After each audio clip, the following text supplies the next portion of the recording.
Namaku Bowo. Kerjaku di aspal, narik truk logistik lintas provinsi. Badan pegal, mata perih kena asap knalpot, dan panasnya mesin itu udah jadi jatah sarapanku tiap hari. Yang bikin aku kuat cuma satu, bayangan pulang ke rumah, ketemu istri, dan istirahat nyaman. Tapi nyatanya, rumah gak seindah bayanganku. Istriku, Lastri, sekarang sibuk jadi reseller kosmetik online. Tiap aku pulang, bukannya ditanya sudah makan apa belum, dia malah asyik live di depan HP-nya. "Mas, jangan berisik, aku lagi live ini, banyak yang nonton." Bentaknya kalau aku cuma mau sekedar minta kopi.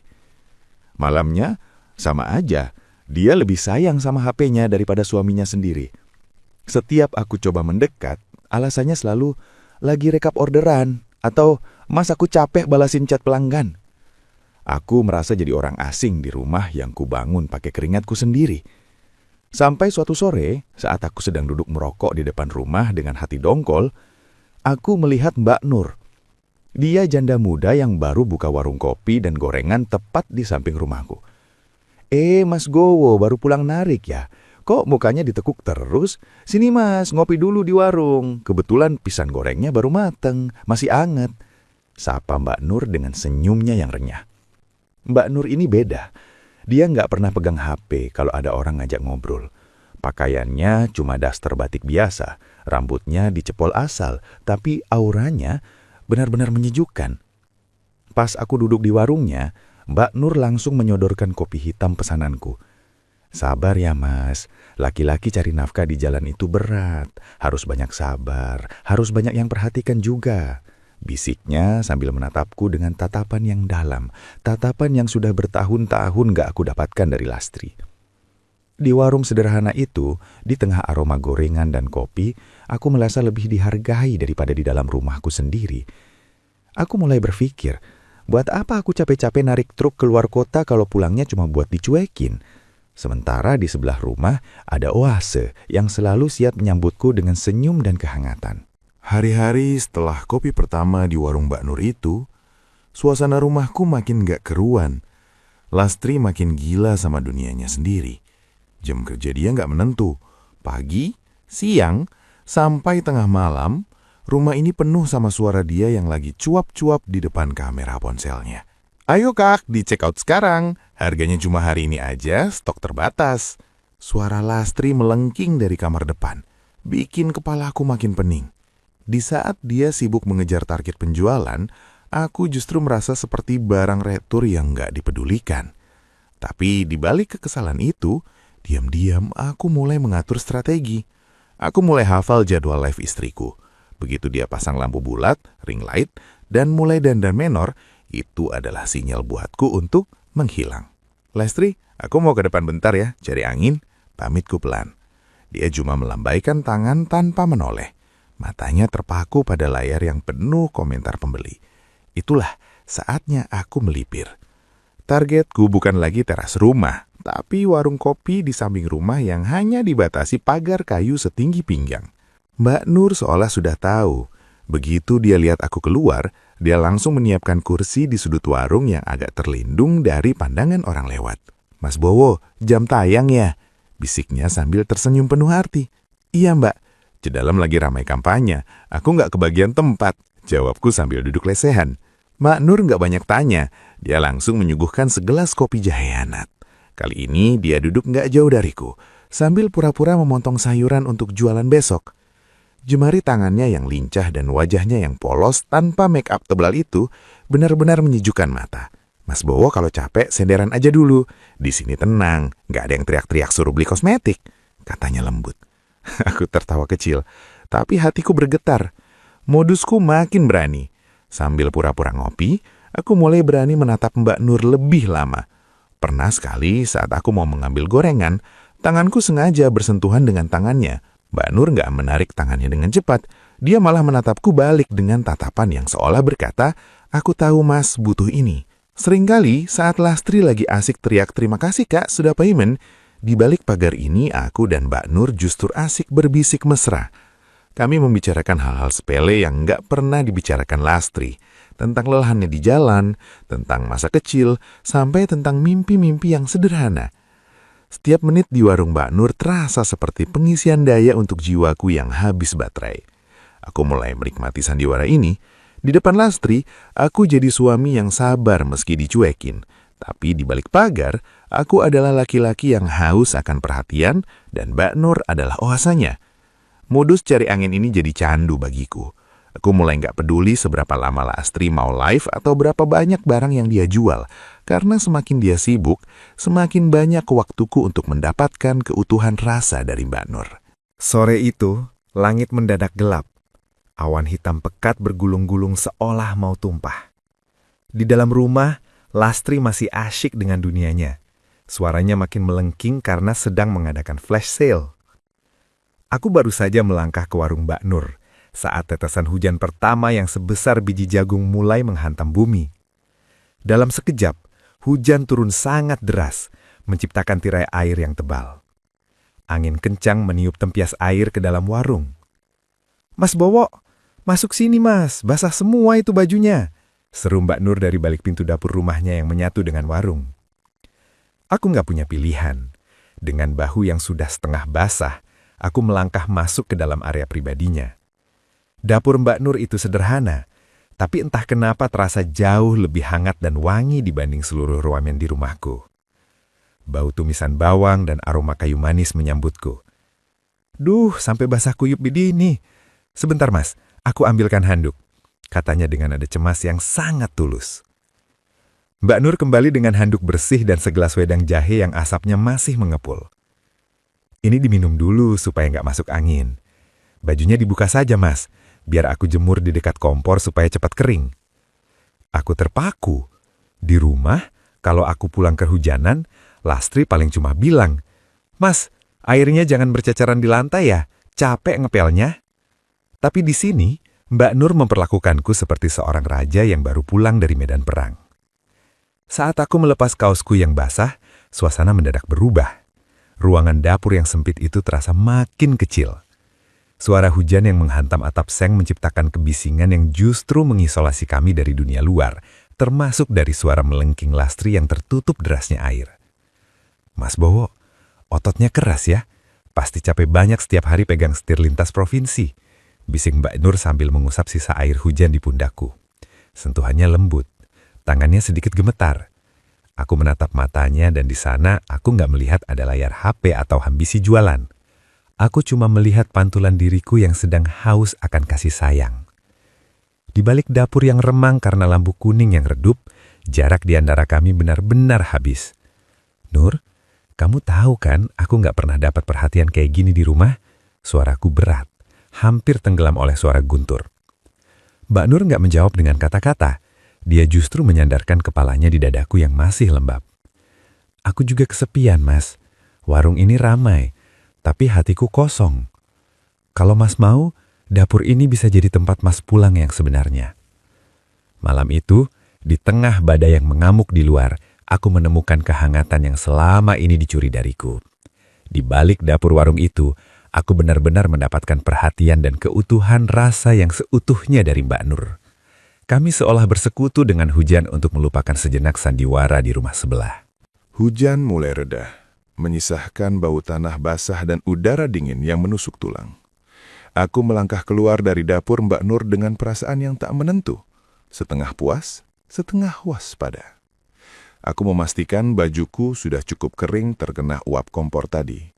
Meski aroma di tubuhku kini telah berubah. Bukan lagi bau asap knalpot atau keringat masam, melainkan aroma minyak melati dan wedang jahe yang sangat melekat. Begitu aku masuk rumah, kulihat Lastri baru saja mematikan lampu ring light-nya. Ia tampak meregangkan otot lehernya yang kaku sambil menghitung tumpukan kertas pesanan. "Baru pulang mas, lama banget cari anginnya, sampai hujan reda baru muncul," ucap Lastri tanpa menoleh, masih sibuk dengan kalkulator di tangannya. "Iya, tadi nadu di pos depan, hujannya deras banget soalnya," jawabku berusaha setenang mungkin sambil berjalan menuju kamar mandi. Tapi langkahku terhenti saat Lastri tiba-tiba berdiri dan mendekat ke arahku. Ia mengendus udara di sekitarku dengan kening berkerut. "Kok baunya aneh ya mas? Kamu habis dari mana?" Jantungku rasanya mau copot. Aku berdiri kaku, mencoba mencari alasan secepat kilat. Lastri mendekati bahuku dan mencium kerah bajuku. Ini bukan bau parfum kamu, wangi melati, kayak bau daster ibu-ibu. Aku menarik napas dalam, memutar otak yang biasanya cuma dipakai untuk menghitung rute jalan tol. Dengan wajah datar dan sedikit nada jengkel, aku menjawab, "Oh itu, tadi pas naduh di pos ada Bu RT lewat bawa dagangan bunga tabur sama minyak wangi pesanan orang. Dia nadi juga di situ, desak-desakan. Wanginya nempel kali ke bajuku." Lastri terdiam sejenak, menatapku tajam, seolah sedang memeriksa kejujuranku. Aku tetap tenang, menatap balik matanya dengan sorot mata lelah yang biasa aku tunjukkan. "Ya ampun, baunya sampai bikin pusing. Ganti baju sana mas, nanti dikira habis dari kuburan," seru Lastri sambil kembali ke tumpukan paketnya. Aku menghela napas lega di dalam hati. Aman, sandiwaraku berhasil lagi. Lastri terlalu sibuk dengan target penjualannya sampai-sampai logika detektifnya tumpul oleh angka-angka rupiah. Ia tidak curiga kalau bunga tabur yang ia cium adalah aroma kelembutan dari Mbak Nur yang baru saja memberikan kehangatan di balik dapur. Malam itu, saat aku berbaring di samping Lastri yang masih asyik membalas chat pelanggan sampai tengah malam, aku tersenyum tipis. Ternyata, menyembunyikan gajah di balik jempol itu mungkin saja, asal kita punya alasan yang masuk akal buat orang yang sudah abai. Di balik bau melati yang dianggap bau kuburan itu, tersimpan memori tentang dapur hangat yang akan selalu menantiku setiap kali hujan turun. Kesempatan itu akhirnya datang juga. Pagi-pagi sekali, rumah sudah gaduh, bukan karena suara mesra, tapi karena suara isolasi yang ditarik kencang. Lastri sedang panen orderan. Ada puluhan kardus kosmetik yang harus dia antar langsung ke gudang ekspedisi pusat, karena kurir jemputan langganannya sedang berhalangan. "Mas, aku pergi agak lama ya. Ini barangnya banyak banget. Aku harus antre di gudang biar nggak telat kirim ke pelanggan," seru Lastri sambil menaikkan kardus terakhir ke bagasi mobil sewaan. "Iyalah, hati-hati, nggak usah buru-buru, yang penting selamat," jawabku sambil pura-pura sibuk membetulkan rantai motor di teras. Begitu mobil Lastri keluar dari gang dan suaranya menghilang, aku langsung berdiri tegak. Aku melihat ke arah warung sebelah. Mbak Nur sedang menyapu lantai warungnya, tapi matanya sesekali melirik ke arah rumahku. Kami tidak perlu bicara banyak. Lewat satu anggukan kepala saja, kami sudah saling tahu. Ini adalah waktu kami. Aku segera masuk rumah, memastikan pintu depan terkunci rapat, lalu lewat pintu samping yang tersembunyi, aku melangkah menuju rumah Mbak Nur. Kali ini bukan di dapur, tapi di ruang tengah rumahnya yang sejuk dan tenang. Aroma kopi yang baru diseduh sudah menunggu di meja. "Mbak Lastri sudah jalan, Mas?" tanya Mbak Nur sambil menutup pintu depan dan menguncinya pelan. Suara kunci itu terdengar seperti musik kemenangan di telingaku. "Sudah, Nur, katanya bakal antri lama di gudang. Kita punya waktu banyak hari ini," jawabku sambil meraih tangan yang halus. Mbak Nur tersenyum. Kali ini senyumnya lagi berani. Ia melepaskan cepolan rambutnya hingga terurai di bahu. "Aku sudah masak makanan kesukaan Mas Bowo. Hari ini Mas jangan buru-buru pergi ya. Aku ingin kita ngobrol lebih lama, tanpa perlu takut ada suara isolasi atau suara live dari sebelah." Kami menghabiskan waktu berjam-jam dalam keheningan yang sangat intim. Di sela-sela waktu itu, kami merencanakan janji rahasia kami yang lebih jauh. Mbak Nur membisikkan bahwa dia bersedia menjadi pelabuhanku setiap kali aku lelah dengan aspal jalanan dan dinginnya sikap istriku. Di ruang tengah itu, aku merasa benar-benar memiliki dunia yang utuh. "Mas, kalau nanti Mbak Lastri makin sibuk, Mas tetap di sini ya," bisik Mbak Nur di pundakku. Aku hanya mengangguk, tenggelam dalam kehangatan yang ditawarkannya. Di saat Lastri sedang berjuang mengurus tumpukan paket dan kepuasan pelanggan di gudang ekspedisi, aku justru sedang menikmati kepuasan batin yang sesungguhnya di rumah tetanggaku. Janji telah terucap di sela-sela paket itu, bahwa selama ada celah, maka akan selalu ada ruang bagi kami untuk bersatu.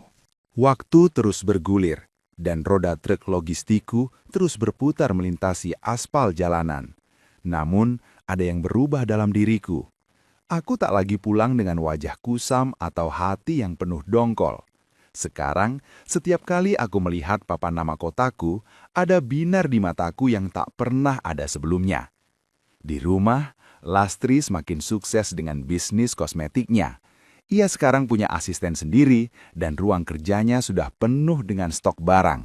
Ia tetap sibuk, tetap sering mengabaikanku, dan tetap mencintai dunianya yang bising. Tapi anehnya, aku tak lagi merasa kehilangan. Aku membiarkannya terbang dengan ambisinya, karena setiap kali aku merasa jatuh, ada tangan lain yang siap menangkapku. Mbak Nur tetap menjadi oase diamku di warung sebelah. Kami telah menemukan ritme yang sempurna. Di depan warga, kami hanyalah tetangga yang ramah. Aku supir yang sesekali mampir ngopi, dan dia janda muda yang rajin mencari nafkah. Tapi di balik pagar kayu dan pintu dapur yang sering tak terkunci, ada sebuah rumah tangga kedua yang berdiri dengan kokoh tanpa harus meruntuhkan rumah tangga yang pertama. Suatu sore, aku melihat Lastri dan Mbak Nur mengobrol di depan pagar. Lastri memberikan paket kosmetik gratis untuk Mbak Nur, sementara Mbak Nur memberikan bungkusan gorengan hangat untuk istriku. Aku berdiri di ambang pintu, menyaksikan pemandangan itu dengan perasaan yang aneh namun tenang. Dua wanita ini adalah dua pilar hidupku. Yang satu memberikan status dan kebanggaan, yang lain memberikan kasih sayang dan keintiman. Cinta segitiga ini tidak berakhir dengan keributan atau air mata di depan meja hijau. Ia berakhir dengan sebuah kesepakatan bisu yang terkunci rapat di sela-sela pagar. Aku memilih untuk tetap menjadi suami yang baik bagi Lastri, menjaganya dalam diam sambil terus merawat api cinta yang membara bersama Mbak Nur di waktu-waktu rahasia kami. Hidup memang terkadang tak seindah bayangan, tapi kita selalu bisa menemukan cara untuk membuatnya terasa lebih manis. Di kampung yang tenang ini, di bawah atap langit yang sama, rahasia kami akan terus terjaga bersama aroma kopi jahe dan suara isolasi yang ditarik kencang. Kisah Bowo, Lastri dan Mbak Nur berakhir pada sebuah keseimbangan yang tak lazim, namun nyata terjadi di tengah masyarakat. Sebuah pengingat bahwa saat satu pintu hati tertutup karena kesibukan, pintu lain di sebelah mungkin sedang terbuka lebar untuk menawarkan kenyamanan. Terima kasih banyak telah setia mengikuti drama Oase di warung sebelah dari awal sampai akhir. Kisah ini adalah cermin kehidupan, bahwa setiap perhatian sekecil apapun sangat berarti dalam sebuah hubungan. Tetap di Zona Romantis, kumpulan cerita-cerita dan kisah-kisah romantis terbaru.